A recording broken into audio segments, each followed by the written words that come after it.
अस्सलाम वालेकुम guys, how are you? Hopefully you are doing well. जी, तो लास्ट लेक्चर में हमने बेसिक स्टैट्स की डिस्क्रिप्टिव टाइप को डिस्कस किया था मीडियन तक। आज हम उसका पार्ट 2 को कंटिन्यू करते हैं, जिसमें हमारे पास आ जाता है मॉड। मॉड क्या आता है? Mod is the most frequent value in data set, यानी कि डाटा सेट में जो बहुत ज़्यादा रिपीट हो रही हो या बार बार आ रही वैल्यू, उसको हम मॉड कहते हैं। और मोड जो है वो कहाँ पे रियल लाइफ अगर एग्जांपल देखें मोड की, तो मोड हमारे पास यूज़ होता है प्रोडक्शन वर्क में ज़्यादातर यूज़ होता है। अब लाइक शूज़ साइज़ देखना हो या हमने फैब्रिक में कोई चीज़ देखनी हो कि कौन सा ऐसा ट्रेंड जा रहा है या कौन सा ब्रांड जो है या कौन सा शूज़ साइज़ हमारा रिपीट हो रहा है, बार बार सेल हो रहा है, तो उसके लिए हम मोड को यूज़ करते हैं और हम बताते हैं कि ये हमारे पास ज़्यादा से ज़्यादा रिपीट हो रहा है, तो ये इसका मोड है। अब जो एग्जाम्पल हमने यहाँ पे लिखी है उसमें अगर हम देखें तो हमारे पास इस पूरी ऑब्जर्वेशंस में से कोई भी ऐसी ऑब्जर्वेशन नहीं है जो रिपीट हो रही है, यानी कि इसका कोई भी मोड नहीं है, इसलिए हम इसको मोड को इक्वल टू ज़ीरो कर देंगे। नेक्स्ट अगर हम देखें तो हमारे पास नेक्स्ट टाइप आ जाती है हार्मोनिक मीन। हार्मोनिक मीन क्या होता है? Harmonic mean of n values y1 y2 y3 up to so on yn is defined as reciprocal of the arithmetic mean of the reciprocal of the values, यानी कि जो हमने arithmetic mean लिया है उसका रेसिप्रोकल लेने के बाद फर्दर एक दफ़ा अगर हम रेसिप्रोकल लेंगे ना, तो वो हमारे पास हार्मोनिक मीन हो जाएगा। और हार्मोनिक मीन हमारे पास कहाँ पे यूज़ होता है? जब हमारे पास दो वेरिएबल्स यूज़ हों, एक वेरिएबल को हम कांस्टेंट कर दें और दूसरे पर हम अपनी कैलकुलेशन को परफॉर्म करें, तब हमारे पास हार्मोनिक मीन यूज़ होता है। और लाइक अगर हम एग्जांपल देखें तो इसके एग्जांपल में अगर हम कार की स्पीड और उसका टाइम मेजर करना चाहें तो वहाँ पे हम हार्मोनिक मीन को अप्लाई करेंगे। अगर इसकी हम एग्जांपल देखें तो ये हमारे पास x हैं 12 32 13 अप टू सोन 8 तक। अब इनके हमने रेसिप्रोकल्स निकाले हैं, 1/x करके निकाले हैं, उनका सम लिया है। अब हार्मोनिक मीन का फार्मूला लगाया है, reciprocal of the arithmetic mean. Arithmetic mean हमने लिया, ठीक है, उनके रेसिप्रोकल्स लिए, फर्दर एक दफ़ा फिर उनका रेसिप्रोकल लिया, तो वो देखें ये अगर आपको व्यू हो रहा है कि इस तरह रेसिप्रोकल लेने के बाद डबल रेसिप्रोकल जब हमने लिया तो अरिथमेटिक मीन का फार्मूला ऐसे रिवर्स में हो जाता है। और उसके बाद हमने जो फर्दर कैलकुलेशन की है उसको हमने डिवाइड कर दिया है n के साथ, तो हमारे पास 8.70 या अप्रोक्सीमेटली 8.71 हमारे पास डाटा का हार्मोनिक मीन आ गया है। उसके बाद अगर हमारी नेक्स्ट टाइप है जो है ज्योमेट्रिक मीन। ज्योमेट्रिक मीन क्या होता है? The geometric mean is defined as the nth root of the product of n positive number, यानी कि हमने nth रूट लेना है पॉजिटिव नंबर्स का। इसका ये फार्मूला देखें कि under root n, under root के पावर n, x1 का product x2 x3 up to so on xn तक हम उनको मल्टीप्लाई करेंगे, फिर उसका nth अंडर रूट ले लेंगे। और अगर हम देखें कि हार्मोनिक मीन कहाँ पे यूज़ होता है, तो हमारे पास जो हार्मोनिक मीन है ना, ये परसेंटेज वाले डाटा पे मोस्टली यूज़ होता है। अब जो हमारे पास यहाँ पे अब हमने एग्जांपल ली थी, जो हमारे पास डाटा था ये 12 32 13 45 66। अब इस पे अगर हम हार्मोनिक मीन अप्लाई करें तो वो कैसे अप्लाई करेंगे? वो ऐसे अप्लाई करेंगे कि सारी ऑब्जर्वेशंस को, एक्स की सारी ऑब्जर्वेशन को मल्टीप्लाई करेंगे और उसके पास उसका nth अंडर रूट ले लेंगे। अब यहाँ पर हमारे पास ऑब्जर्वेशन थी टोटल 10, तो उसका 10 उसकी पावर आ जाएगी अंडर रूट की। अब इसको फर्दर हम सोल्व करेंगे कैलकुलेटर पे, तो हमारे पास 12.90 इसका आंसर आ जाएगा ज्योमेट्रिक मीन का।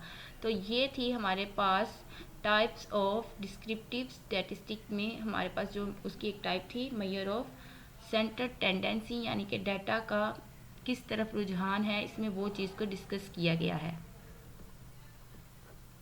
जी, तो अब हमने measures of centre tendency discuss कर ली है। नेक्स्ट हम डिस्कस करते हैं कि मेजर्स ऑफ डिस्पर्शन क्या होती हैं, यानी कि डाटा कितना डिस्पर्स हो रहा है अपने एक्चुअल पॉइंट से।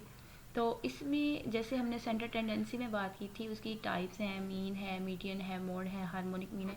इसी तरह डिस्पर्शन की भी कुछ फर्दर टाइप्स हैं, जिनमें हमारे पास द मेन हैं वो हैं range, semi inter quartile range या क्वार्टाइल डेविएशन, इसको हम मतलब क्वार्टाइल डेविएशन भी कह सकते हैं। नेक्स्ट है मीन डेविएशन और average deviation, variance and standard deviation. Range क्या होती है? Range is the difference between maximum and minimum value, यानी कि हम डाटा सेट की सबसे बड़ी में से सबसे छोटी वैल्यू को माइनस कर दें तो उसको हम रेंज कहते हैं। अब जो हमने फर्स्ट एग्जांपल ली थी प्रीवियस क्वेश्चंस को सोल्व करने के लिए, हमने उसमें कहा था कि यहाँ पर अगर हम देखें तो हमारी मैक्सिमम वैल्यू है 66 और मिनिमम वैल्यू है 3। अब इन दोनों में जो डिफरेंस आएगा 66 और 3 में जो डिफरेंस आएगा उसको हम कह देंगे रेंज। अब यहाँ पे देखें, इसको मैक्सिमम वैल्यू को मैंने एक्स एम से डिनोट किया है और मिनिमम को एक्स नॉट से, उसका फार्मूला अप्लाई किया तो 66 में से माइनस किया 3 तो वो हमारे पास आ गई डाटा की रेंज क्या है 60। उसके बाद नेक्स्ट है क्वार्टाइल डेविएशन। क्वार्टाइल डेविएशन क्या आती है कि हम क्वार्टाइल्स बनाते हैं, Q1 और Q3 होते हैं। Q1 में हमारे पास 25% डाटा होता है, Q3 में हमारे पास 75% डाटा होता है। उसको हम 2 पे डिवाइड कर देंगे तो वो हमारे पास क्वार्टाइल डेविएशन हो जाती है। तो अनग्रुप डाटा के लिए हमारे पास Q1 का फार्मूला होता है n/4 + 1th आइटम, यानी कि हमने टोटल ऑब्जर्वेशन को 4 पे डिवाइड करना है और उनमें 1 ऐड कर देंगे तो जो हमारे पास आएगी ना, डिवाइड करने के बाद जो हमारे पास नंबर आएगा उस नंबर पे जो आइटम बिलोंग कर रही होगी वो हम कह देंगे कि वो हमारे पास जो Q1 है। और इसी तरह सिमिलरली Q3 का फार्मूला है, उसमें सिर्फ Q1 और Q3 में ये फ़र्क है कि यहाँ पे n/4 है, वहाँ पे 3n/4 है। यानी कि हम थर्ड क्वार्टाइल निकालें, यानी कि डाटा का 75% वाला पार्ट फाइंड करना चाह रहे हैं, इसलिए उसको हमने 3 के साथ मल्टीप्लाई करने के बाद 10 पे डिवाइड किया। तो इसी तरह हमने इसको भी सॉल्व किया तो हमारे पास Q1 आ जाएगा 8 एंड Q3 आ जाएगा 32। यानी कि अगर हम डाटा को अरेंज करके उसमें से थर्ड आइटम उठाएंगे तो वो हमारे पास 8 होगी, और अगर एट्थ आइटम उठाएंगे तो वो 32 होगा। अब क्वार्टाइल डेविएशन का हमने फार्मूला डिस्कस किया था कि हम Q3 में से माइनस करेंगे Q1 को और डिवाइड कर देंगे 2 पे। तो इसको हमने 32 में से माइनस किया 8, तो उसको हमने डिवाइड कर दिया 2 पे, तो वो हमारे पास आ गया 12, यानी कि quartile deviation of the above mention data is 12। Next हमारे पास टाइप है इसकी मीन डेविएशन फ्रॉम मीन, कि मीन डेविएशन फ्रॉम मीन से कैसे लेते हैं, यानी कि हम देखना चाह रहे हैं कि एक्स की हर ऑब्जर्वेशन में से अगर हम उसकी एवरेज को माइनस करें और उसको डेविएट करें या एब्सोल्यूट की फॉर्म लेने के बाद उसको हम डेविएशन लें तो वो हमारे पास क्या आती है। तो ये हमारे पास एक्स की वैल्यूज़ हैं, हमारे पास मीन आया था 20.2, तो हमने x की हर वैल्यू में से 20.2 यानी कि उसके मीन को माइनस करने के बाद एब्सोल्यूट यानी कि पॉजिटिव जो हमारे पास वैल्यूज़ हैं वो पॉजिटिव ही रहेंगी और जो नेगेटिव हैं वो नेगेटिव पॉजिटिव में कन्वर्ट हो जाएंगी ड्यू टू एब्सोल्यूट।